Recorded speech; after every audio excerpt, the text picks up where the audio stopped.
இந்த snack recipe ready பண்ணுறதுக்காக நான் வந்து 8 ரஸ்க் எடுத்திருக்கேங்க. இந்த மாதிரி ஃபுல்லாக இருக்கணுங்கிறது கிடையாதுங்க. லைட்டாக உடஞ்சிருந்தாலோ இல்லை நல்லா குட்டி குட்டியாக உடஞ்சிருந்தாலும் நீங்கள் தாராளமாக எடுத்துக்கலாம். ஏன் அப்படின்னா இது உடச்சி தான் நம்ம உள்ளே சேர்க்க போகிறோம். இந்த ஸ்நாக் ரெசிபி ரெடி பண்ணுறதுக்காக நான் 8 ரஸ்க்குமே இந்த மாதிரி குட்டி குட்டியாக உடச்சி உள்ளே சேர்த்துக்கிறேன். இப்போ நெக்ஸ்ட் இதில் வந்து ஒரு 3/4 கப் அளவுக்கு வேர்க்கடலை சேர்த்துக்கலாங்க. இந்த கப்பில் 3/4 கப் அளவுக்கு எடுத்திருக்கேன். தோல் எடுத்துட்டு ஃபுல்லாக உள்ளே சேர்த்துக்கலாம். நல்லா வாசனை இருக்கிறதுக்காக 3 ஏலக்காய் உள்ளே சேர்த்துக்கலாங்க. இப்போ இதை க்ளோஸ் பண்ணி தண்ணி எதுவும் சேர்க்காம கொஞ்சம் குறப்பாக இந்த மாதிரி அரைச்சி எடுத்துக்கலாங்க. நல்லா பவுடர் மாதிரி அரைக்கணுங்கிறது கிடையாது. நம்ம அரைச்சி எடுத்து வச்சிருக்கோம் இல்லைங்களா, அது ஃபுல்லாக இந்த மாதிரி ஒரு மிக்சிங் பவுலுக்கு மாற்றிக்கலாம். இப்போ அதே மிக்சி ஜாரில் 1 கப் அளவுக்கு தேங்காய் துருவல் உள்ளே சேர்த்துக்கலாங்க. எந்த கப்பில் தேங்காய் துருவல் எடுக்கிறோமோ அதே கப்பில் வந்து 1 கப் அளவுக்கு நாட்டு சர்க்கரை சேர்த்துக்கலாம். சேர்த்துட்டு இதில் தண்ணி எதுவும் சேர்க்க தேவையில்லைங்க. லைட்டாக வந்து ஒரு சுற்றி விட்டு எடுத்துக்கலாம். ரொம்ப போட்டு அரைக்கணுங்கிறது கிடையாது.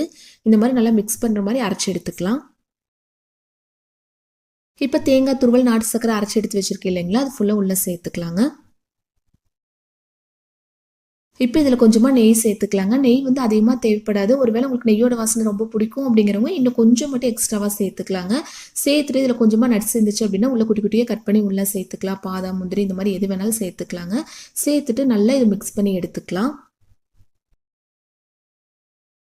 இது வந்து எல்லாமே நல்லா மிக்ஸ் ஆகிற மாதிரி கை வச்சு நல்லா கலந்து எடுத்துக்கலாம். அதுக்கப்புறம் லட்டு மாதிரி சின்ன சின்ன உருண்டைகளை ரெடி பண்ணி எடுத்துக்கலாங்க. இல்லை உங்களுக்கு கொஞ்சம் பெரிய சைஸாக வேணும் அப்படின்னா கூட தாராளமாக கொஞ்சம் பெரிய உருண்டையாக பிடிச்சி எடுத்துக்கலாம். நான் மீடியம் சைஸில் ரெடி பண்ணி எடுத்திருக்கேன். இதே மாதிரி மீதி இருக்கிற எல்லாமே ரெடி பண்ணி எடுத்துக்கலாங்க. இதை செய்யறது ரொம்ப ரொம்ப ஈஸி தான். நம்ம ஸ்டவ் ஆன் பண்ணி எண்ணெயில் பொரிக்கணும் அப்படிங்கிறதுல எதுவுமே இல்லை. டக்குன்னு ஒரு 10 நிமிஷத்தில் ரெடி பண்ணிடலாங்க. டேஸ்ட் ரொம்ப அட்டகாசமாக இருக்கும். உங்கள் வீட்டில் வந்து ரஸ்க் எக்ஸ்ட்ரா இருந்தாலோ இல்லை லைட்டாக உடஞ்சிருந்தாலோ இந்த மெத்தடில் ட்ரை பண்ணி பாருங்கள்.